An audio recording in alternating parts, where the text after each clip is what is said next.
je poursuis ma réflexion sur antiracisme et antisémitisme. Vous savez qu'il y avait eu, il y a quelques années, à Durban, un congrès où on avait qualifié le sionisme d'antiraciste, de raciste. Et ce que je suis en train de montrer, c'est que la notion d'antiracisme est assez suspecte et qu'on n'a pas assez mis en évidence ce côté-là, c'est la volonté de refuser la race, la racine, l'essence des choses. C'est pas indifférent et c'est pas innocent. Alors effectivement, c'est vrai que on est dans ce genre de négationnisme, non pas, là, c'est pas des gens qui nient l'existence des camps de concentration, mais c'est des gens qui nient l'existence du peuple hébreu, du peuple juif. Voire même le fait que le peuple arabe aurait une place centrale au sein de l'islam, etc. Donc tout ça, c'est pas innocent du tout. Quand on regarde l'histoire telle qu'elle est racontée dans l'Ancien Testament, c'est pas toujours très clair, mais visiblement, il n'est pas dit que le peuple hébreu était né de toutes pièces avec la conversion d'Abraham. Abraham a pu, à un moment donné, c'est le peuple élu. Qu'est-ce que c'est qu'un peuple élu? C'est parmi les peuples existants, celui-là est élu, donc il n'est pas créé. Même si Abraham s'est converti, si on peut dire, au culte de Yahvé, ça ne veut pas dire que son peuple n'existait pas. Il y a une espèce d'amalgame comme ça qui est assez douteux. On sait bien que les fils d'Abraham, le fils d'Abraham, le petit-fils d'Abraham ne se sont pas mariés avec des peuples du pays de Canaan, mais qu'ils ont été les chercher femmes au nord, dans la famille d'origine, celle de Laban et celle de Terah, etc. Donc là, oui, il y a toutes sortes de... Je crois que c'est intéressant de comprendre qu'il y a tout un filon d'antisémitisme et d'antijudaïsme qui est inexploité et qui n'a pas été bien recensé, répertorié, et qui se caractérise par cette espèce d'antiracisme. Au nom de l'antiracisme, on se permet de nier tout, de nier le fait que les hommes et les femmes c'est pas pareil, que nier que les juifs, etc. On nie tout, voilà. Et donc c'est une forme de négationnisme d'un autre type que le négationnisme de la Shoah. C'est un négationnisme aussi très pernicieux, sous des jours scientifiques ou éthiques, etc. Or, nous avons affaire à un antisémitisme au sens littéral du terme, c'est-à-dire souvent on dit oh, mais pourquoi ça s'appelle l'antisémitisme alors que ça ne vise que les juifs. Ben, finalement, moi ce que j'essaie de montrer, c'est que l'antisémitisme il ne vise pas que les juifs, il vise à la fois les juifs et les arabes. Et les arabes je crois que j'essaie de le montrer, ont les mêmes problématiques, les mêmes problèmes que les juifs par rapport aux populations qui ont adhéré à leur propre démarche. C'est ça qui est assez paradoxal. L'antisémitisme, il vient des chrétiens par rapport aux juifs et des musulmans kabyles ou autres, ou indonésiens, peu importe, non arabes par rapport aux arabes. Comme on dit, n'est-ce pas, garde-moi de mes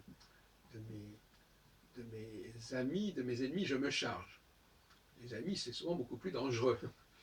Donc, bon, de la même façon, alors dans le cas des Arabes, ben, ils ne sont pas des Arabes, des musulmans d'Afrique du Nord, ce qui vient encore plus compliquer les choses, c'est le ressentiment anticolonial par rapport à la France. Et là aussi, il y a un problème. Donc, ils ont un triple problème, ces gens-là. Ils sont contre les Arabes qui ont envahi leur pays, l'Afrique du Nord. Ils sont contre les Français qui ont envahi leur pays. Et quelque part, ils sont contre les Juifs parce que, quelque part, ils se rendent bien compte que c'est la même problématique, au fond. C'est-à-dire que c'est également des peuples dominateurs, comme dirait De Gaulle, des peuples qui ont constitué des empires et qui ont colonisé la planète, de même que par exemple la France a colonisé quelque part le monde anglo-saxon, le monde germanique, par la langue française, etc. Donc il y a toute une révolte de ceux qui ont été colonisés à différents points de vue et qui ont, donc quelque part, dont le développement naturel a été enrayé par cette occupation. Et donc finalement, ce qui est intéressant, c'est la notion même de religion aussi. Hein. Qu'est-ce que c'est qu'une religion? Alors, il y a plusieurs façons de comprendre le mot religion. Soit la religion, c'est une orthopraxie, c'est-à-dire que voilà, vous pratiquez comme ceci, comme cela, donc allez, hop, ça y est, vous êtes de telle religion. Mais la religion, c'est aussi la reconnaissance d'un certain nombre de faits. Et il y a deux grands faits. Il y a Dieu, est-ce que Dieu existe ou pas? Ce qui n'est pas la même chose que l'orthopraxie. Et deuxièmement, le fait de savoir est-ce qu'il y a un peuple, une race, on peut l'appeler comme ça, qui a un rôle central, qui a un rôle initiatique, etc. Et là, il y a plus de problèmes. Et dans le cas des Juifs, moi j'ai déjà dit à une autre vidéo il y a quelque temps déjà, le judaïsme n'est pas une orthopraxie. On peut être tout à fait juif et ne pas être pratiquant. Mais ce qui est demandé dans le schéma Israël, dans l'écoute Israël, où on ne récapitule pas les 10 commandements dans le schéma Israël du tout. Les commandements qui sont exposés dans le décalogue, dans le schéma Israël, c'est le fait de mettre, de porter des franges à ses vêtements, ou de mettre des petites boîtes comportant des manuscrits à l'entrée d'une pièce, ce qu'on appelle les mezuzot, etc. C'est des choses comme ça qui rappellent l'alliance. Je rappelle encore une fois, les Juifs, ils remercient leur Dieu de les avoir élus, beaucoup plus qu'ils ne demandent à Dieu de les bénir. Voyez-vous, c'est pas, c'est plus notre. Après, par la suite, il y a eu des déviances, notamment avec l'époque de David, les choses se sont compliquées. Bon, effectivement, là aussi, il faudrait quand même savoir que le judaïsme, il a connu différentes étapes, et il a pu se corrompre. Bon. Mais le peuple lui-même, il est ce qu'il est. Et sa réalité ne dépend pas des explications qui sont proposées par les uns et par les autres. Alors, pour moi,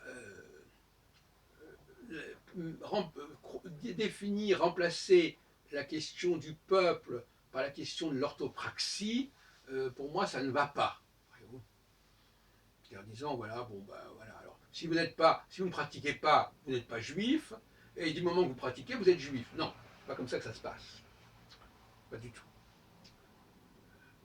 Quelque part, il y a une volonté de remplacer l'appartenance et la descendance, l'appartenance au peuple juif ou au peuple arabe, par une orthopraxie. Et d'ailleurs, le mot judaïsme est un mot qui fait problème. Parce que le judaïsme, c'est un mot qui désigne deux choses différentes.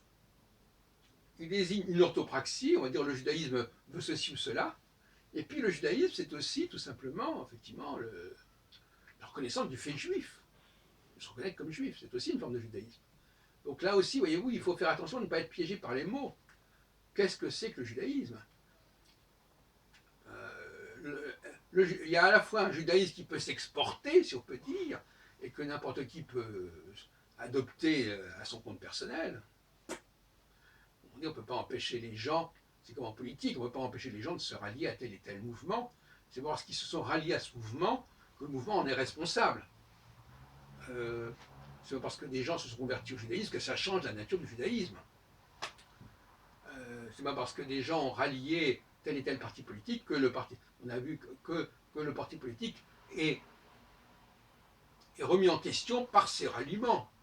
On a bien vu ce que ça posait comme problème avec Macron, qui n'était pas toujours ravi de certains ralliements. Bon. Que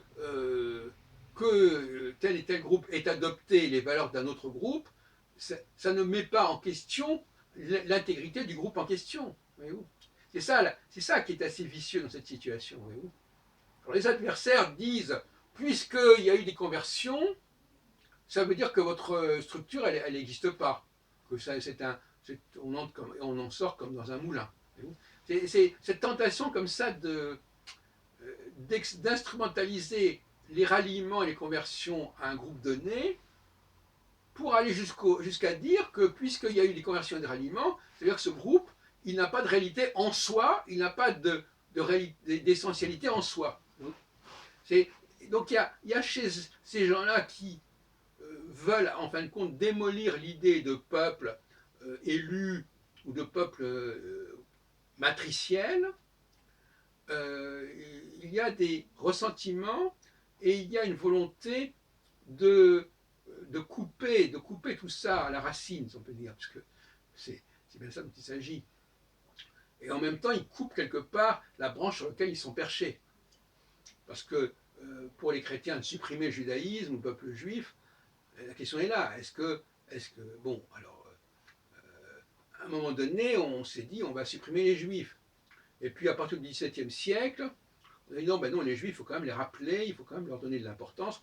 Et vous savez que c'est en particulier, c'est presque plus les chrétiens qui ont voulu créer l'État d'Israël que les juifs eux-mêmes. Enfin, on pourrait discuter là-dessus, mais je veux dire, voilà, donc parfois le peuple juif est purement perçu comme un symbole, ou alors il est vraiment perçu comme une réalité. Ça dépend, ça varie. On bascule du principe de réalité, etc. Bon. Voilà, donc finalement ce que je voulais vous montrer, c'est le caractère un peu chelou, un peu louche, un peu glauque de tout ce monde-là, qui, autour du mot religion, autour du mot Dieu, autour du mot, parce que bon, il y a aussi, bon, tout ça, il fait sa petite cuisine. J'ai assisté justement ces derniers jours à l'Assemblée des témoins de Jéhovah, qui sont des chrétiens. Alors, ils emploient déjà le mot Jéhovah, qui est une façon de prononcer le tétragramme. Moi, je dis plutôt Yahvé. Mais alors, pour eux, Jéhovah, c'est à la fois, ils se donnent le droit de s'adresser à Jéhovah alors qu'ils ne sont pas juifs. C'est la grande question. Si Jéhovah, s'il y avait à créer une alliance avec le peuple hébreu, c'est pas pour la créer avec quelqu'un d'autre, avec un autre peuple. De même que pour les Hébreux, il ne s'agit pas d'avoir des relations avec d'autres dieux que celui-là. Donc là, il y a toute l'ambiguïté. Et quand on nous fait en plus le coup de dire que Jéhovah est le créateur de l'univers, non, il n'est pas le créateur de l'univers. C'est Elohim qui est le créateur de l'univers, et Jéhovah, il n'est pas là, il n'est pas responsable de la création. C'est ce qu'on appelle la seconde création. Il va s'occuper des hommes, des peuples, du peuple hébreu. Et dans une précédente vidéo, j'ai montré aussi qu'il avait probablement été aussi le même Dieu qu'a connu Akhenaton, le pharaon, Amenophis IV, et dont parle Freud dans Moïse et Moïse. Je vous renvoie la vidéo à ce sujet. Mais je veux dire par là que ce Jéhovah, c'est pas clair cette façon d'utiliser le nom de Jéhovah sans se référer aux Juifs. Et moi mon point de vue est, je veux dire de manière peu provocatrice, quand on n'a pas eu la grâce de naître juif, de naître de descendance juive, eh bien, c'est tout. À partir de ce moment-là, est-ce qu'on a le droit d'invoquer Yahvé? Voilà la grande question qui se pose. Yahvé ou Jéhovah?